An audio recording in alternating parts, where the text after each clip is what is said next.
Like Patrick Blah.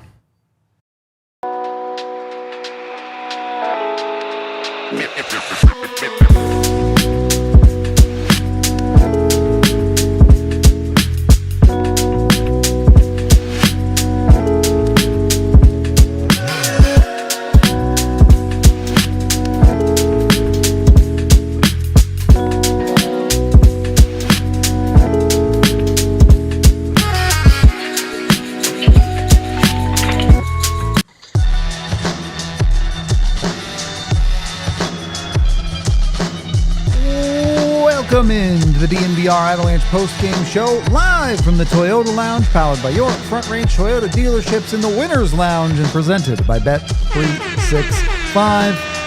Avs defeat the New York Islanders 4-1 in the end. They've won 6 straight. J. Mike Rudo coming to you live. No one's going to remember this game tomorrow, probably. Definitely I don't know if it's the least exciting, but one of the least exciting games of the year so far. One of the least exciting wins of the Denver sports day, if we're being real. But yeah, not wrong. That's where we're at kind of with this team, though, where it's even when they don't have their best game, they grind out wins. They find a way to get it done. I think the other night I said, felt like it was a C effort. Was this even a C? Like, I mean, is this the technicality pass on the D? Yeah, I mean, they won, so. It's also probably a little harsh considering they went 58 straight minutes of hockey without giving up a goal. Yeah. Scored 4 straight. Pretty much were in control. We all like to rank things and analyze things, and you put it into these categories because it's easy to communicate and talk about that. But at the end of the day, hockey's pass-fail. You win or you lose. And the Avs won. So, is this process good tonight? Not really. Is this a game the Avs should be happy with? Not really. But you've won 6 in a row. They're now 3 in a row on this homestand, guaranteeing you $750 at worst at home. And you get 3 days off after this. So no excuses about being tired for the next one. A win like this in this moment is maybe the best possible time. Because if you're a team scrapping for wins and trying to find them where you can, a win like this, you don't even feel very good about because you won it, but did you really earn it? But when you've won 5 in a row and you get away with one a little bit, that's just par for the course. You've put yourself in a spot where you've probably earned some wins like this. I think this team, like you could fixate over this one outcome or this one showing. Yeah, right. And like really try and nitpick every little thing and sure, drive yourself crazy if that's what you'd like to do. But fan how you want to fan, I guess, but I'm not doing that. In an 82 game season, you're going to have to grind a few out. Yep. This was one of those, you're not playing a schlock team or anything like that, Yep. Like the Islanders came in, we're talking about some matchup you're hoping they'd be up for. Didn't really come out with the intensity you would have loved to see. I mean, the first 20, 25 minutes were rough. They were pretty uneventful, but again, like that's what great teams do. They find a way to get it done when you don't have their A game. Again, it comes down to being a hockey team is not getting it from everyone every single night. It's getting enough from enough guys. Some nights it's going to be your superstar. Some nights it's going to be your goaltender. Some nights it's going to be your depth, your defense, whatever it might be. Tonight it ended up mostly being your goaltender.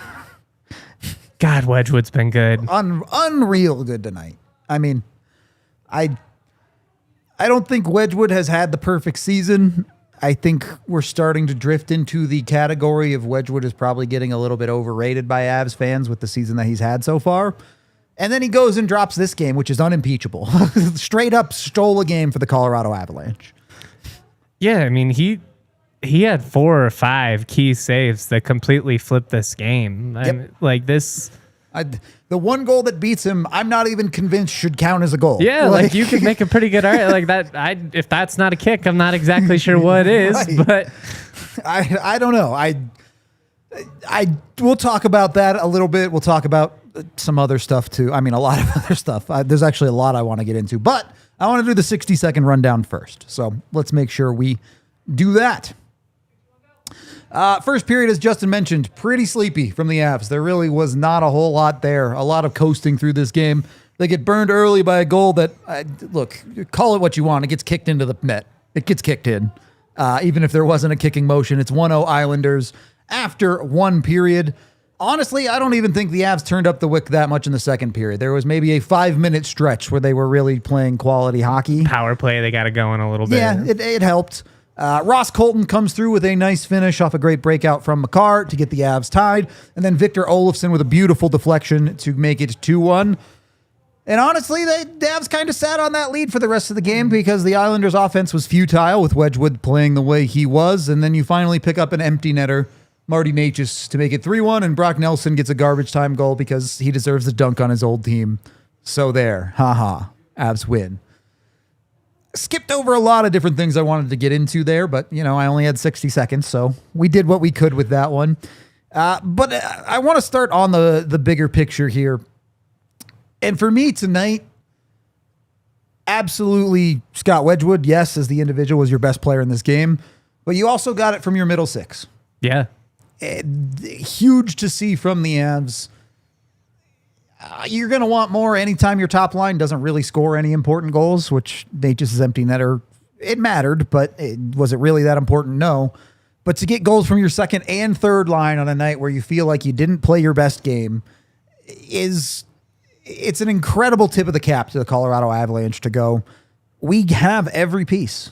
We have it all. We're not going to have it all every night, but to have a second and third line that you can rely on in a game like this one, where you felt like at times the Avs needed a spark, you're not looking towards a Nathan MacKinnon every night. You're not looking towards pick your poison of guys that you need it from every night. You missed Valjan Shushkin tonight. He could have been a big difference maker in this game to maybe make the Avs' life easier. Instead of that difference being, oh, well, the Avs didn't have Val, so they lose. It was, oh, the Avs didn't have Val, which could have made it easier.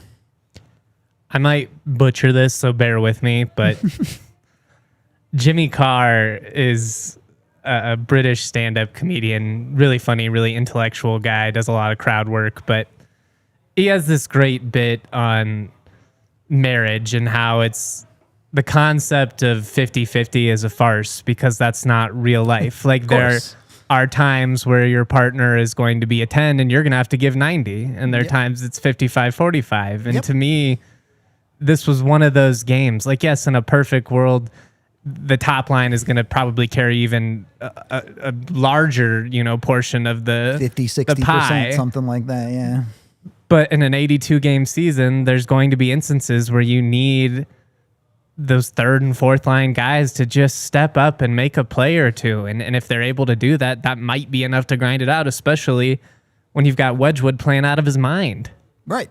And if it was an equation, it was about 90-10 in favor of Wedgewood tonight. If not more. Yeah. If not more. But it's games like this where you win as a team, you lose as a team. Wedgewood went out there and absolutely did the heavy lifting.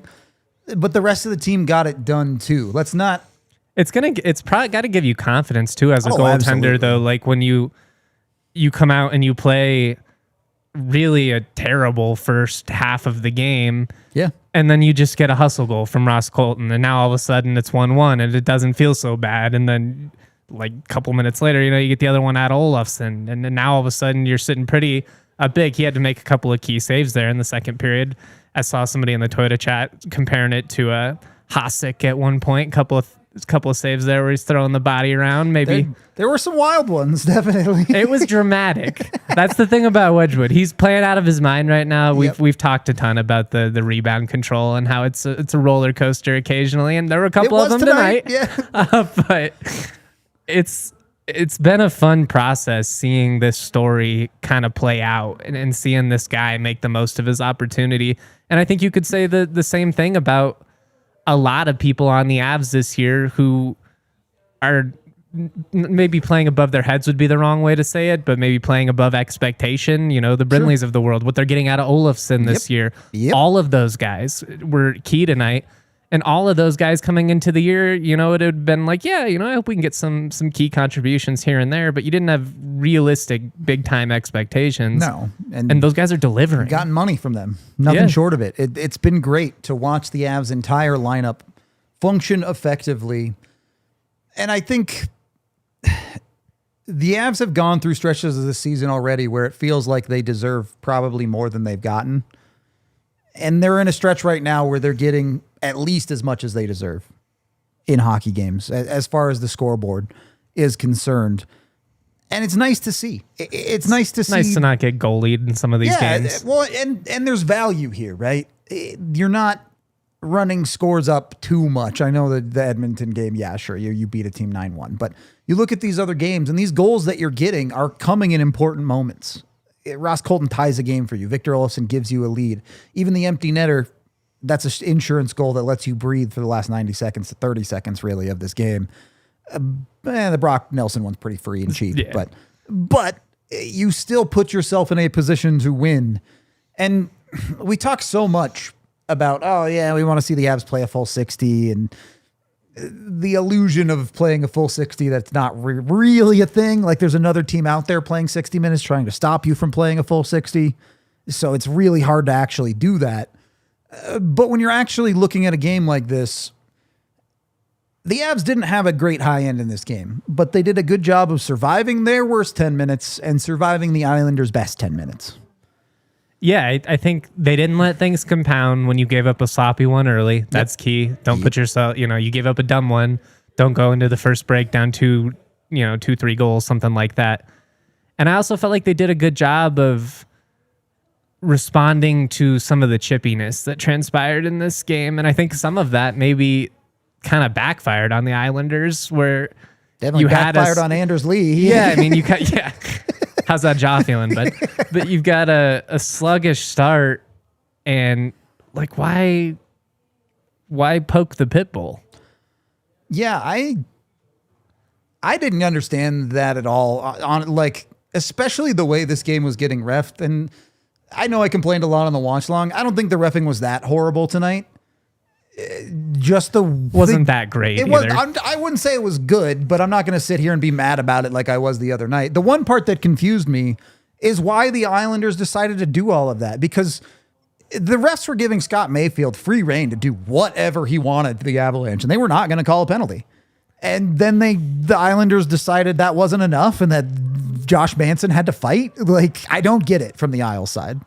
Weird vibes, weird. I don't know if that's like the Islanders trying to show some friskiness against a perceived contender, the top dog. We're trying to, I guess, ruffle some feathers a little bit. We're here, notice us, that type of stuff. Good stuff. You lost 4-1. Didn't help you at all. The Islanders haven't been a particularly physical team this year. I haven't watched, I've only seen them a couple of times, but it didn't feel like what I had seen from them in the past. Yeah. And the Avs, I would say most nights don't want to be a physical team, but if you want to play that game. Well, they've shown that this year especially. And I think they leaned into some of that down the stretch last year as well, trying to not, prove we're not just the finesse squad. Right. And you have to go out and prove that a little bit for sure. Yeah. And the Avs did early in this year, and I think they've settled into a good balance. We don't necessarily want to do this, but we will if that's what the game asks for. Hey, I'll get into that. I'll get in the mud with you if I have to. Right, exactly. I do want to talk about the kick-in goal, J. Mike. I'm just curious your thoughts on it. Do you think it should have been disallowed, or do you think it was legit? Based on my interpretation of the rule, which is if you make a kicking motion and it goes in, that shouldn't count. Yeah. I don't understand why it can't. I know there's some nuance to it, but. So rules are stupid. Was there a kicking motion? Absolutely. Was the kicking motion I don't know if it was intentional before the puck hit his skate? Because he kicks his leg out and then the puck comes in. And so it's like, technically, was he done kicking it? And so that's why it counted. And I will say, I'm on team, everything should count. I know. Why can't you kick it in? Skate blades are scary. I guess for safety precaution, you don't want people flinging their legs in the air and stuff potentially. But like I get you want to protect your players, but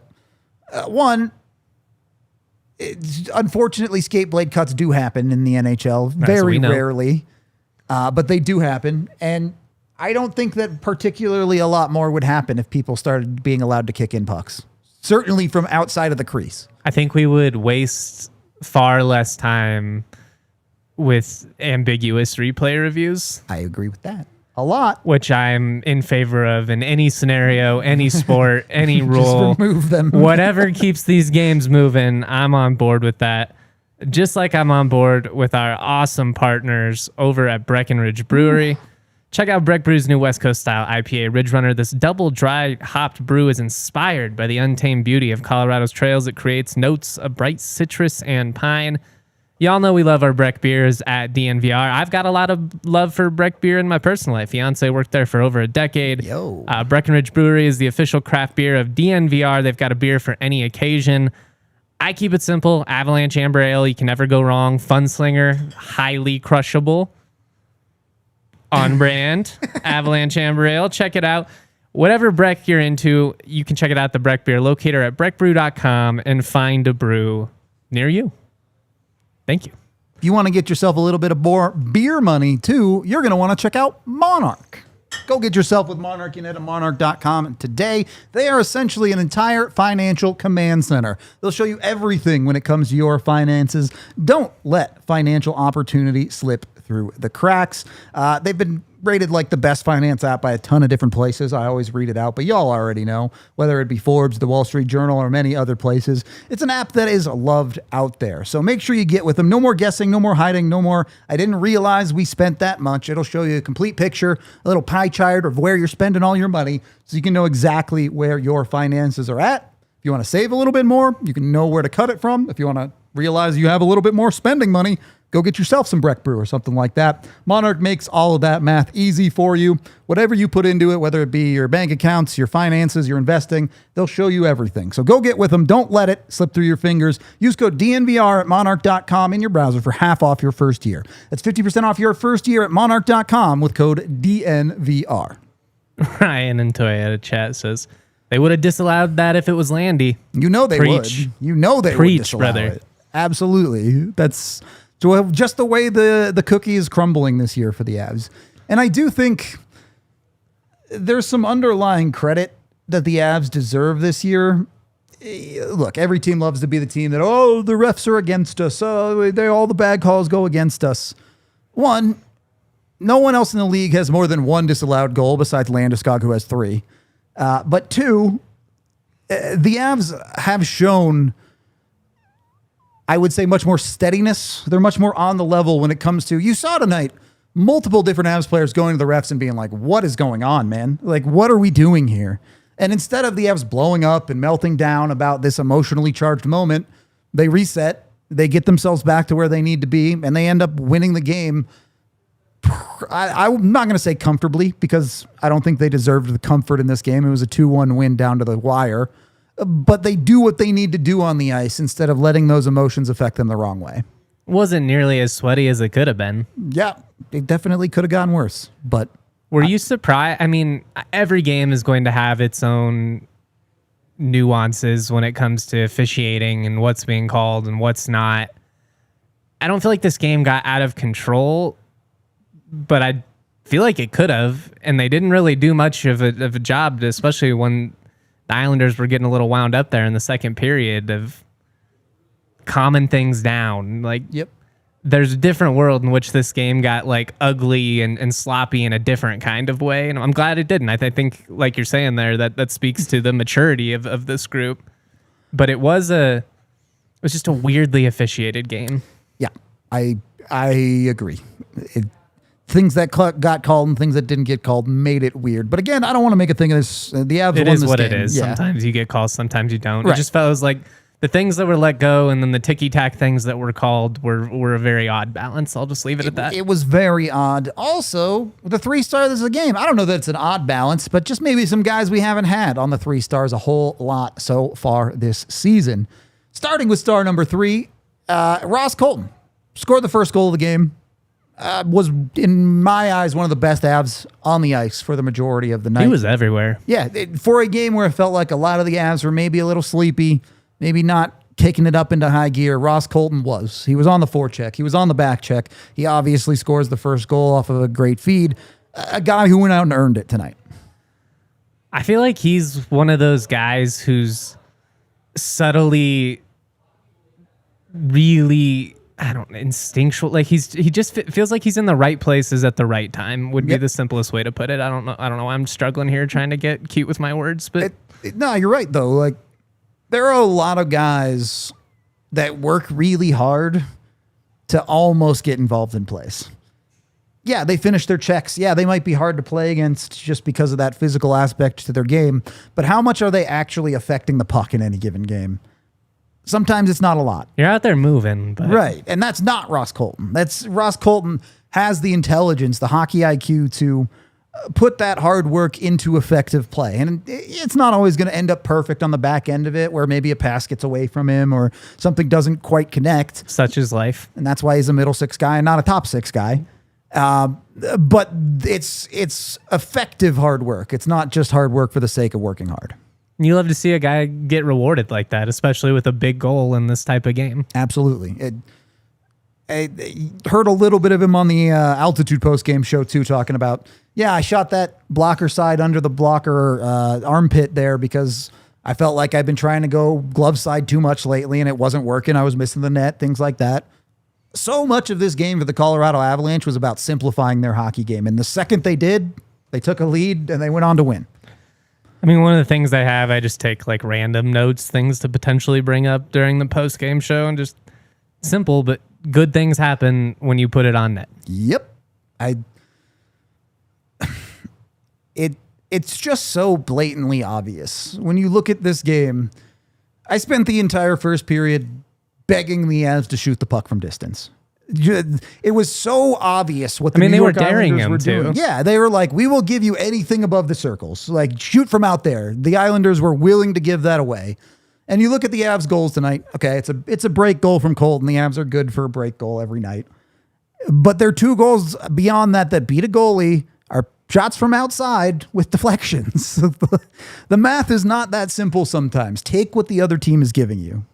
Yeah, or it is that simple sometimes. Yeah, I think take what they're giving you and don't overthink it. Yeah, exactly. Too much thinking sometimes leads to bad. Star number 2 of the game is exactly what I just talked about with Victor Olofsson scoring that game-winning goal ultimately off of a deflection. One, it's a beautiful play from Olofsson, but it works. The Avs are shooting from out high, and the out high shots create space in the slot or mid area of the ice, where Olofsson is uncontested. He's not getting touched. He's not getting a stick on him. He's got the hand-eye coordination to make a nice play when he's not being defended that closely. He does. And I think this correlated more into a conversation about the Avs' time on ice that I wanted to get into, because we're still having that conversation of like, oh, well, Brindley is listed on the second line and he's supposed to be that guy. The time on ice tells a little bit of a different story tonight. Not that Olofsson really got very many shifts with the second line, but he ended up playing over 16 minutes as opposed to, I think Gavin Brindley was about 14:30. I have it right. Yeah, Gavin Brindley 14:30 on the nose and Olofsson 16:18. So it is really continuing to be more of a replacing that second line wing spot by committee, but you're seeing a good spread out in both ways, I actually believe here. A lot of Olofsson's increased minutes are the Avs basically didn't use power play 2 tonight. Almost the entirety of the full 6 minutes of power play time the Avs got, or what was it, like 540, one of them, you lost like 20 seconds of it. But it was almost all unit 1 with Olofsson. And I know this is Olofsson's second star and he deserves all the credit, but I wanted to give the Avs credit with Brindley too, because we saw Bednar is trying to find ways to get Brindley more minutes. You saw a couple of PK shifts for Brindley in this game. You saw some situations where they try to get Brindley out there, and you're finding a surprisingly good balance, I think, for the Avalanche without Nichushkin there that is going to lead to even more even playing time once you get Nuke back. I think they're doing a pretty good job too of putting these guys in in advantageous situations to take advantage of what. I mean, none of these guys are Nichushkin. They're not going to be not. On either end of the ice. Yep. But Brindley's obviously earned his role. I actually didn't think it was his best night out of the last 5-6 games. No, I would agree. He was fine, but not his best. Not a liability or anything like that. A couple sloppy passes going to happen. Looked more like a young player than the guy we have seen the last couple nights. That's going to happen. Yep. But I think Bedsy has a good pulse too on which guy to lean into on any given night. Who's got the juice? Yep. It was an Olofsson game. It was absolutely. Bednar recognized and picked through that middle six, especially I think, of who was going and who was not, and managed it a little bit. Again, I don't think anyone was truly horrible tonight. Even the one goal against you is a fluky thing. You're not looking at anyone and said, "Oh, they were awful." You're just not looking at too many guys and saying they were great either. So you're stuck in this middle zone. And to your point, Gabe Landeskog only played 14-20 tonight, so more minutes for just about every middle six player. And probably, is that surprising? I don't think so. It feels about appropriate. Yeah, if he gets a couple more, just based on how the way the game plays out, fine. But yeah, I just, if his hands were there tonight, he probably gets a couple more shifts. But Landy was clearly fighting the puck a lot tonight. Fell over like 6 times.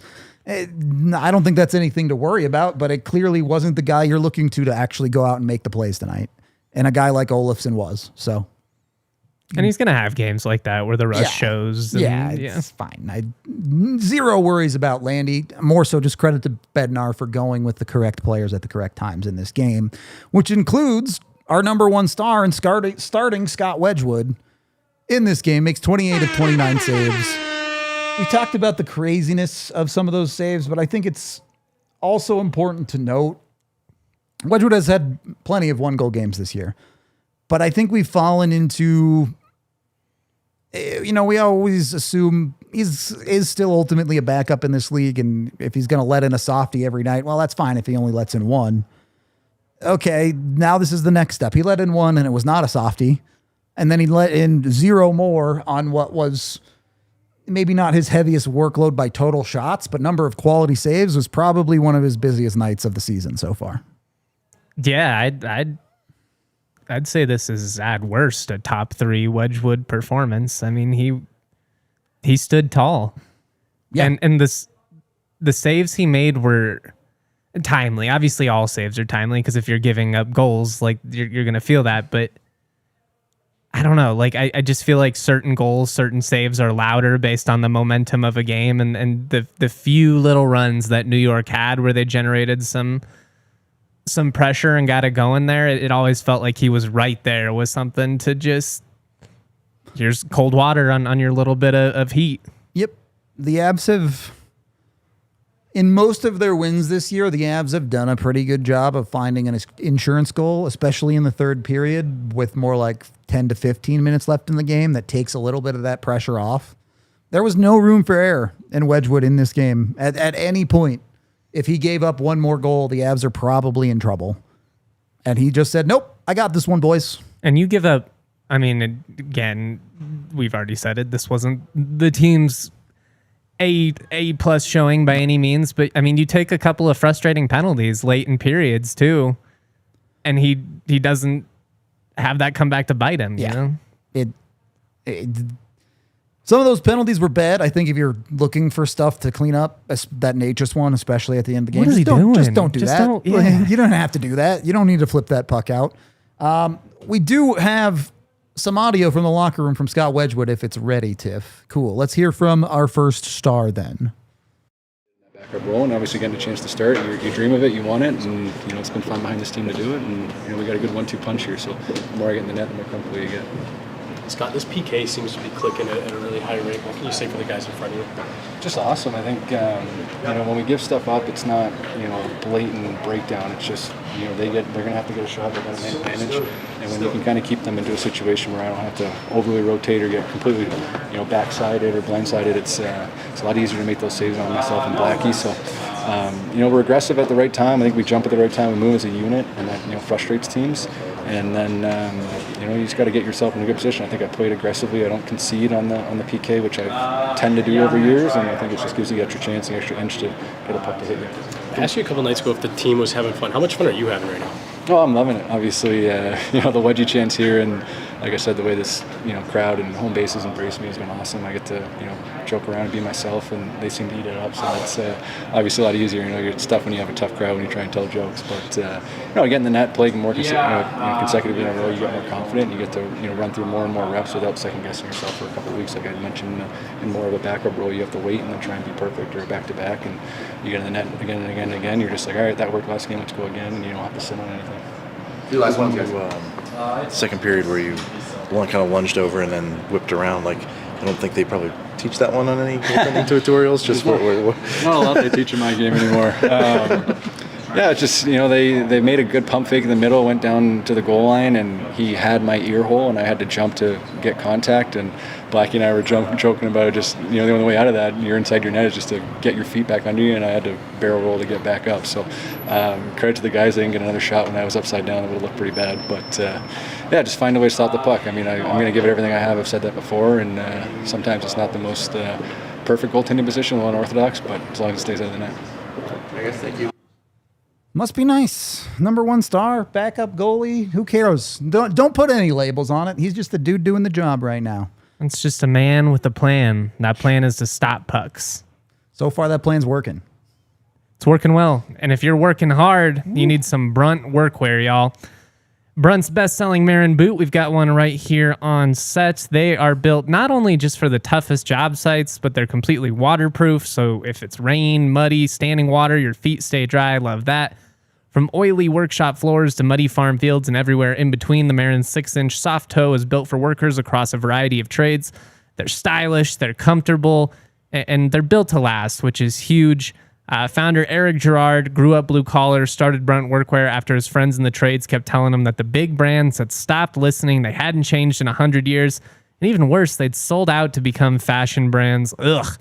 With temperatures dropping and the holidays coming up, it's time to treat yourself or the hardworking man in your life to real comfort. Skip the throwaway gifts. Get him something built to last. Brunt Workwear. Our listeners get $10 off their entire order with the code DNVR at checkout. That's bruntworkwear.com. Use that code DNVR. Order today. Let them know you heard it here on the show. And when you get your Brunt gear and you're on your way to the work site, make sure you get yourself into a Tundra or another Toyota truck, because the Toyota line has had trucks in their DNA for generations. They've got the vehicle for you. Even if you're not a truck person, they've got your SUVs, they got your sedans, they've got it all. It all comes with 17 different models of all-wheel or four-wheel drive, like the Epic 4Runner. So once it finally actually snows here in Denver, you won't have to worry about it. It'll be just like driving on the normal roads.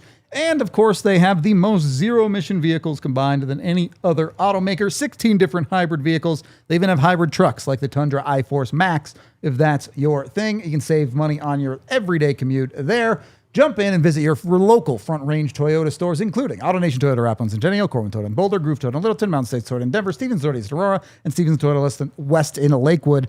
They are the official vehicle of us here at DNVR, but they're also the official partner of the Colorado Avalanche. So jump in with them. Toyota, let's go places. Hit those likes, y'all. I want my winner shot. We got to make Bailey jealous again. 6 straight dubs. The vibes are immaculate in the Mile High City. Had a very long day. Keep me awake. Let's go. Everybody winning. It is time for our courtesy call as well with Bailey Curtis live from Ball Arena. Bailey, maybe not the prettiest win of this stretch for the Avs, but a win is a win. Yeah, I'll take it. It looked a little sleepy out there to start, but I think especially after, Ross Colton gets that going with a really pretty foot race win. I loved that Malinsky shot, and it's so smart from Victor Olofsson to put himself there and whack it out of thin air the way he did. You get those two going not even a minute and a half apart, and it gives this team a little bit of juice and a lot of juice that they needed. That's the highlight here. Honestly, it seemed from what Gabe Landeskog was saying, they were kind of starting to feel their way out of this one a little bit and kind of getting out of some of those sticky areas that a lot of players on New York's side were starting to kind of telegraph and get in the way of. And ultimately, they started to find their game, get a little bit more creative. I thought that third period from them, despite not really getting much done in the first part of it, was really, really good. And yeah, ultimately, they come out of this one with much more dominance than I expected for most of that third. What does it say about this team that you can get that type of production, those type of game shifting goals, you know, from your middle and bottom line type guys? I mean, obviously the McKinnon point streak comes to an end, pour one out. But RIP. just the fact that you get guys like Ross, Colton, and Olofsson on a nightly basis. I mean, it's nothing new, guys, but if you were coming into the season, I don't think these were the guys you would expect to be having these types of moments and so many big wins. They're maybe not the guys that you expect to, but they're absolutely the guys that should. This is a team that preaches being a depth team, a really dangerous depth team. And in order to be a really dangerous depth team, you need your depth to produce. And Ross Colton especially has had a really good last two games. I think a lot of his smarts are starting to show. Brock Nelson, when Bednar was asked about it, mentioned that he might be a little snake bitten, but he's been phenomenal for this team. And being able to kind of get some of those guys like Victor Olofsson to produce. This is a guy who I've really enjoyed watching kind of get into those dirty areas and kind of move away from that snipe we all know and love from him. He's proving to be a very versatile player in that way, which I really, really enjoy watching. And you need that. Absolutely, you need that to be the depth team that you want to be. And that's how you win hockey games, right? Yes, you want your top guys to produce, but the expectation is when maybe they're falling short in a certain way, your depth pieces can pick that slack up. And that's absolutely what happened tonight. Colton was due for sure. Oh, yeah. I don't want to discredit the Avs. You talked about how they improved as the game went on, and I think that's true. From first to third period, their worst period to their best go in order. How much of this is the Avs working through it and getting to where they needed to be in this game, and how much of this game is Scott Wedgewood just straight up stole one? Oh my God, he was incredible tonight.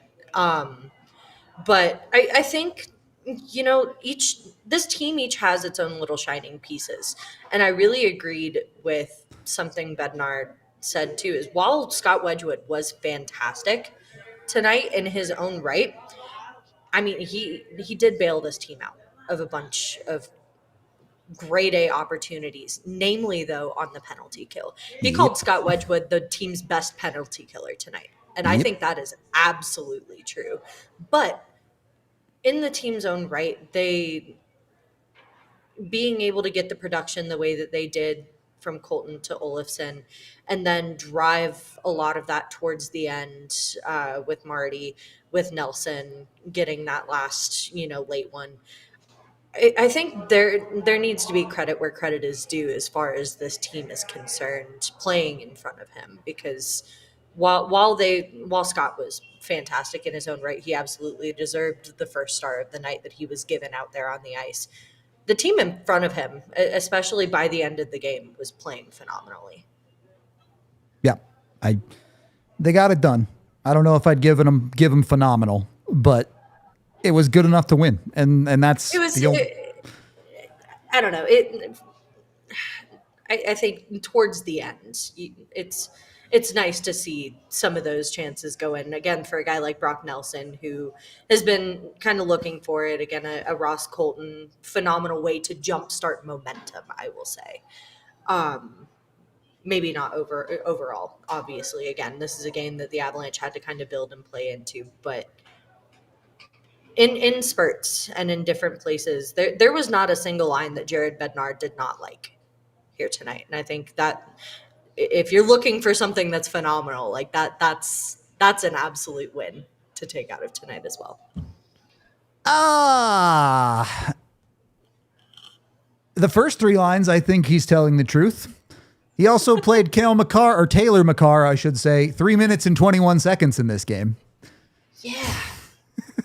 I guess it's easy to like the fourth line if they're sitting on the bench. I don't know. They pass the water bottles well. Oh no, I don't know. It's Parker Kelly. I think had a really good game as well. He did. There's credit to be given there, and I think he can kind of, lead the overall from that line if that's what we're Sure, going fair for. enough. But no, it's to be expected with a guy like Taylor McCarr. Unfortunately, he manages minutes with the Eagles. Just trying to find something that works. And Bednar's proven time and time again, it really doesn't matter who's on that fourth line. Unless your name is Parker Kelly, you're really not going to see much ice time because of the trust that he has in this team up and down the lineup. Something he even mentioned, you're expected to play well with the time that you're given. And if you're only being given 3 minutes and 30 seconds of ice time, you're expected to play some of your best hockey in that stretch. But he's proven time and time again that, trust is key in this. And if he knows that you are going to play better hockey than your fourth line winger, that you're going to get more ice time and you're expected to do a lot more with that. And it is unfortunate for a guy like Taylor McCarr, but that's kind of the card you're drawn playing for a Colorado Avalanche team, unfortunately. Do you have any thoughts on the chippiness? Kind of some weird energy from the Islanders at times in this one. That's just kind of the game, I guess. At this point, Gabe Landeskog was asked about it, and he called it fun. I would be inclined to agree in some senses. Josh Manson, holy moly. Don't fight that guy. That's apparently one punches or something he practices during his off time, but that's none of my business. It's fun to watch games like this sometimes, as long as it doesn't get super out of hand. I don't have a huge issue with it. If that's something that your team is kind of using to drive momentum in your own right, okay, fine. If that's something the other team wants to respond with, that's great. As long as emotions are kept in check and, the refs aren't letting it get too out of hand, I'm totally fine with it. All right. I'm good. You good? I'm good. Bailey, thank you for calling in. Any final thoughts before we let you go? Nah. I got nothing. This was nice win on Hockey Fights Cancer Night. Let's keep it rolling. Six in a row. I love it. Make it 7 on, I guess, win. Yeah, there's a lot of days off. Days off, then make it 7. We'll go with that. Enjoy your winter shots, friends. Thank you. We need 3 more likes, chat. Get with it. Bailey, thank you for calling in. We'll let you go. We need to move on here, and I want to get into checking the stat sheet with Dick's Sporting Goods. A couple of different things that I wanted to get into tonight, but the thing I wanted to start off with, we talked about defensive production in the pregame show. Brent Burns a part of that. That's backwards. He had 1 assist, no goals. I know.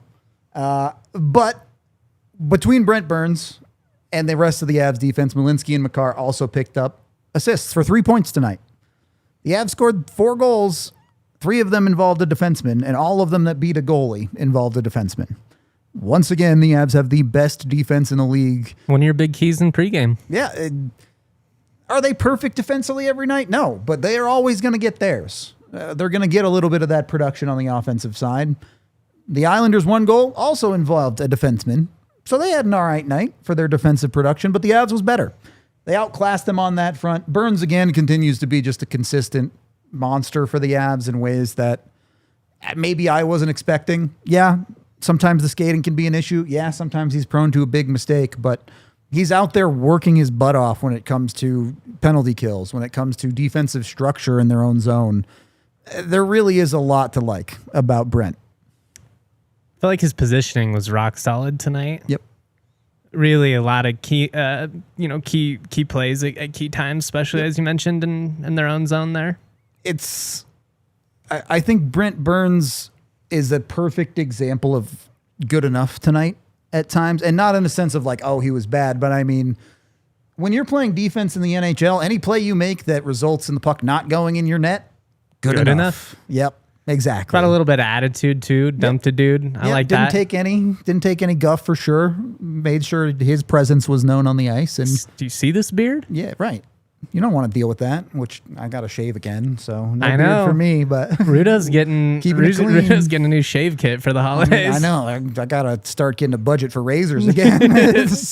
Hey, sponsor opportunity. I'm saying, where you at? I'll even take Manscaped back. Give me theirs. It's good. I love my Manscaped reads. I dig Schick or Gillette too. Any of you are fine. We're open to conversation. I mean, I'm not. Don't talk to me. Talk to our sales department. I'm open to whoever wants to pay me to push their product. It's just that easy. I also did want to hear from Bednar, though. Bailey mentioned a little bit of the talk about Brock Nelson. I want to talk about him, but let's hear it from Coach first.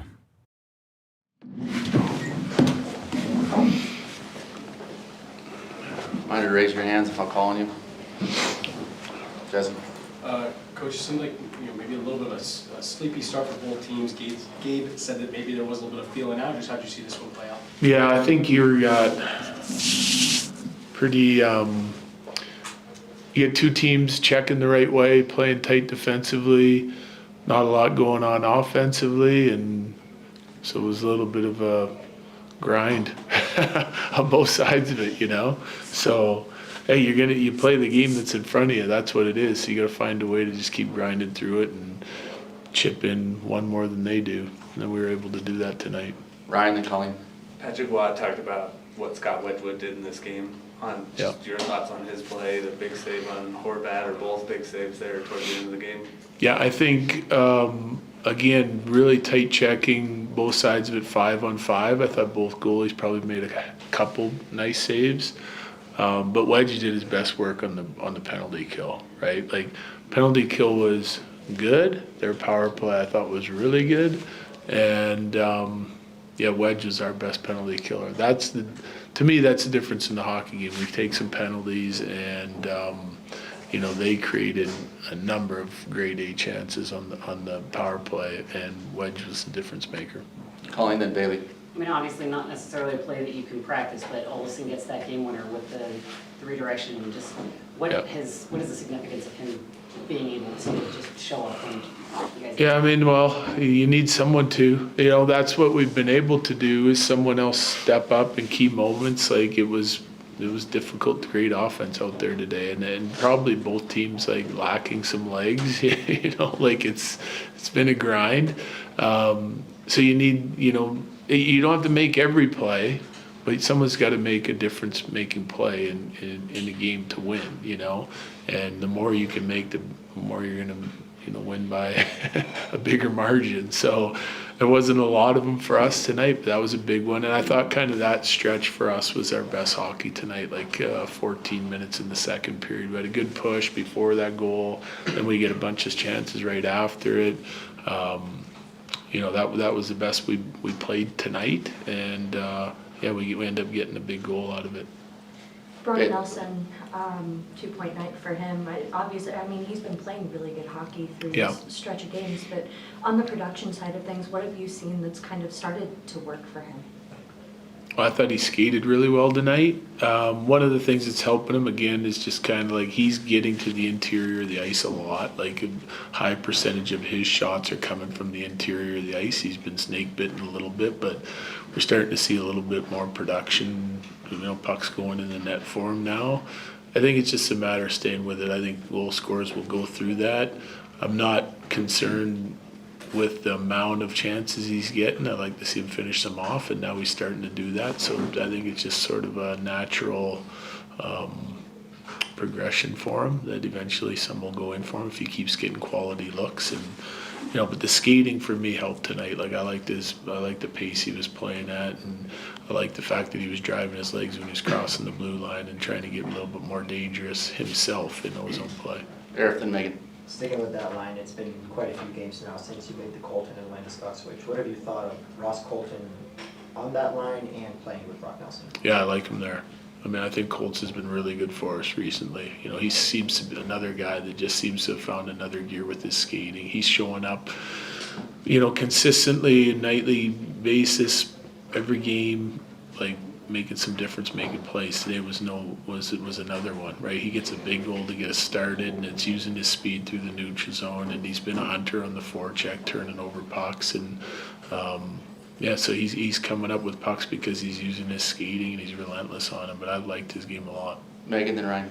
Building on that, ahead of the Olofsson goal, the Olofsson-Landeskog jury line did some pretty good work to cycle the puck. What have you seen about how that line has come together so far? I like that line too. You're not going to get any complaints. I think everyone, you can ask me about every line and every player. We've had some games where we've had some guys that I didn't like, but for the most part, to this point in the season, we've been pretty consistent. And they're doing good work. It's not always going to be total domination in every game. You got to again, make one more play than they do to win hockey games, and we've been pretty consistent with that, and it's different guys stepping up on different nights. I thought the jury line had a tough game last game, and they bounced back tonight with a good one. Ryan and Corey. Your thoughts on Marty's resilience in this game to go from getting roughed up by Scott Mayfield to fighting hard at the end to get that empty net goal? Yeah, again, he owed us that one.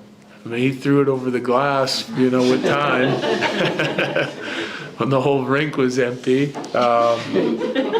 So put a little stress on us. So, but he goes out, he does the right thing, he stops in the house in D zone coverage, and he just stays with it. You gotta move on from mistakes, and you gotta try and do the right thing and make a difference in your next shift, and he did that. Last you, Corey, then Rachel.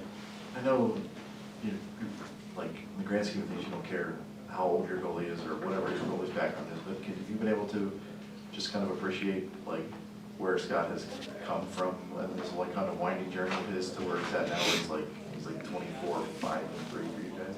Yep, easy guy to cheer for, right? Great teammate, hard worker. You want to see all your players do well. I think I don't know when's the last time he's gotten this type of opportunity. And he's getting it now, and he's making the most of it. He's been outstanding. I appreciate it every night he's in the net, it seems like right now. So, and I think all of our players do.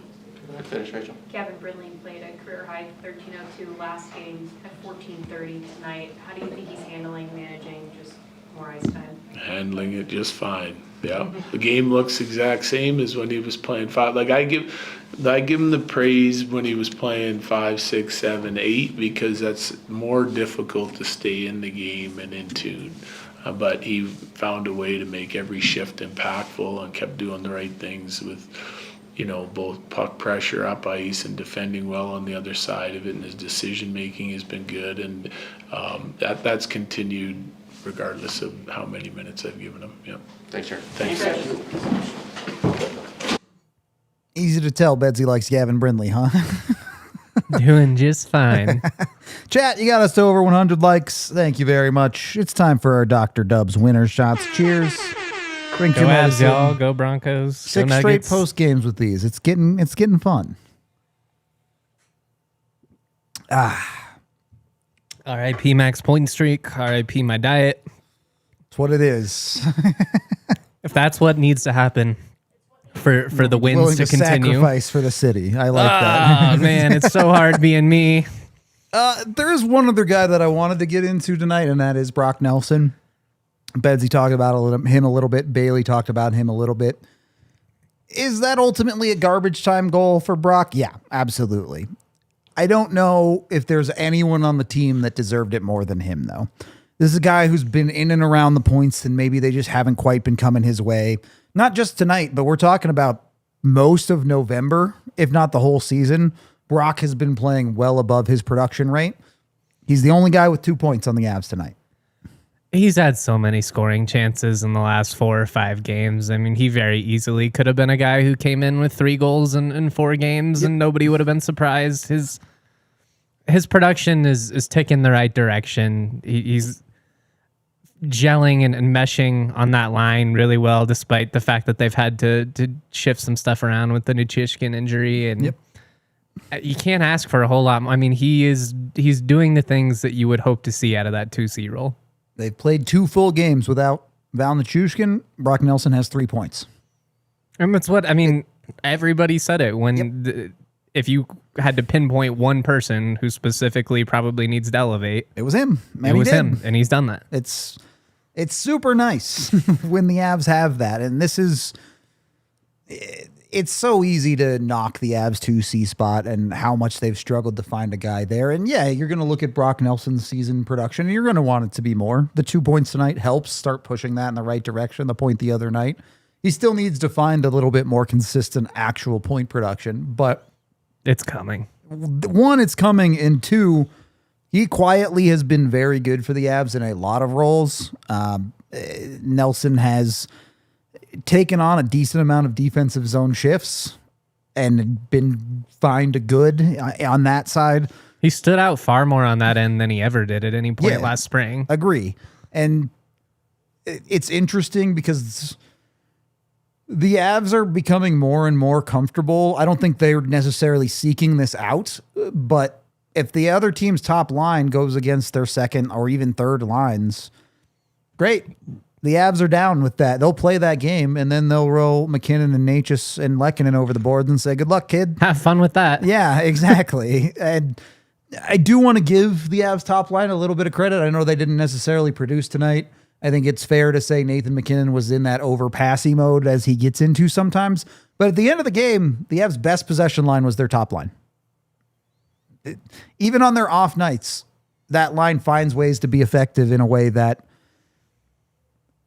the chat's talking about how ridiculously consistent Nathan McKinnon is when it comes to his points production. And unfortunately, that point streak broke tonight. But there are so many nights for so many Avs players where if you're having your A game, you're having your A game. Awesome. But when you're not, they still find ways to be effective. There have not been very many games from anyone in the Avs lineup where I went, there is nothing redeemable about that for you tonight. Look, I understand there's the Connor McDavids of the world. There's some incredibly talented goal scorers on this planet. Yep. Nathan McKinnon might actually be underrated at this point. I don't know if I'd go that far.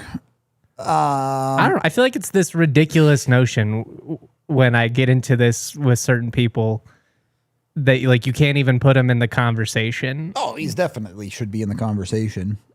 I don't think there's any doubt about that. We spent half a decade in this city being talked to about how, Nathan McKinnon and Mikko Rantanen are only so great because they play together. Yeah.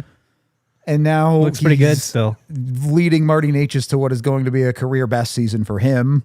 Nathan McKinnon is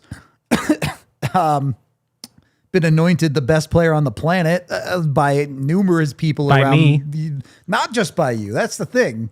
We at DNVR have been saying he should be in that conversation since 2018. And the funny thing is I still might draft Kale number one. So would I, if you're building a team. It's like if you were truly building it, yeah.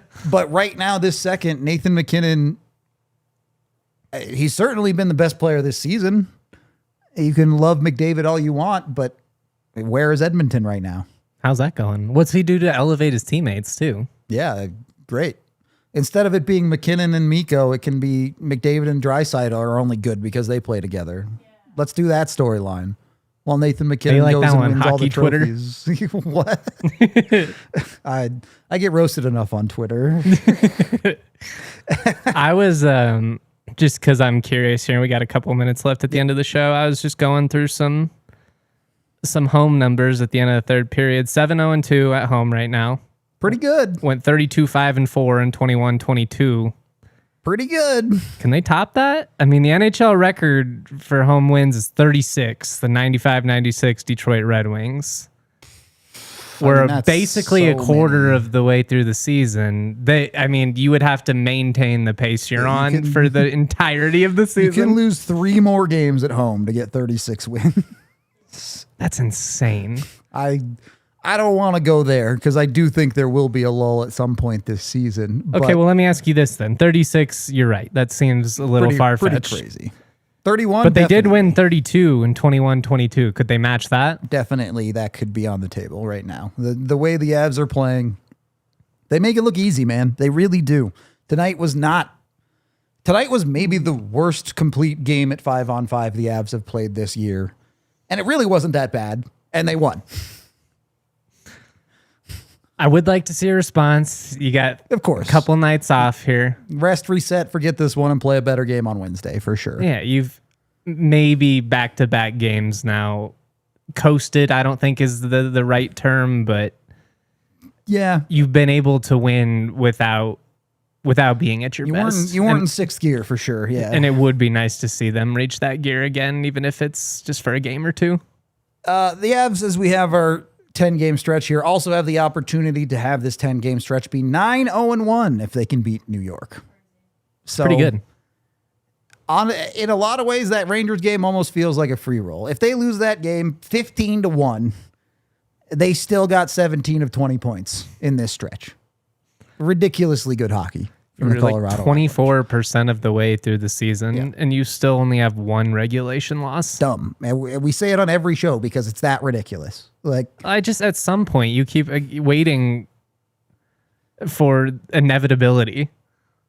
And yet here we are, chugging along. Wednesday's game 20, still here. Also, insane that we are that far into the season. This season is flying. It's going fast. It's not going to slow down much. This 3-day break is the last real break for the Avs for until Christmas. So yeah, I could use it.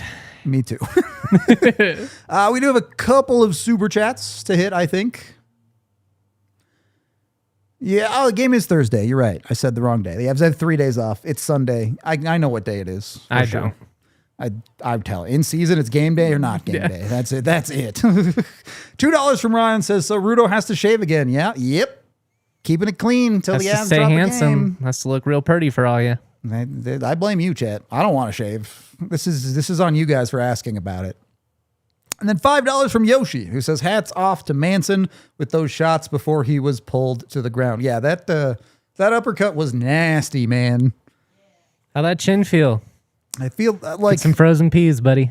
Obviously, they're hockey players and they understand how to skate and do that, but I don't think people realize how difficult it is to even throw a punch on ice. I am far from an intimidating human being, but in my far younger years, gotten a couple of tussles. I wouldn't even call them a fight. Sure. It's hard to land a punch square if you're in the heat of the moment when you're on flat ground. Right.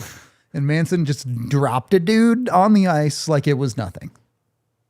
He's good, man. He's good at doing Everybody exactly got what a plan until they get punched in the face.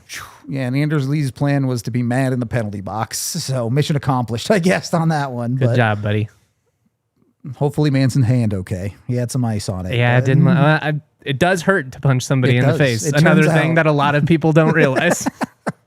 Manson's tough. He'd play through it anyway, so it'd be fine. That's all I got. J-Mike, you good? I'm good. Again, I obviously you'd like to see a little bit cleaner performance, but yeah, for sure. I don't think it's worth nitpicking over extended little things here and there. Like this, it's going to happen in an 82-game season. This team's ability to grind out wins is incredibly impressive. And we said it before. We'll say it again. Enjoy the ride, y'all. This is not unique. The Avs have absolutely earned the benefit of the doubt. The Broncos won 7 in a row. The Avs got to win 7 in a row. That's the rules. I don't make them. That's where it's at.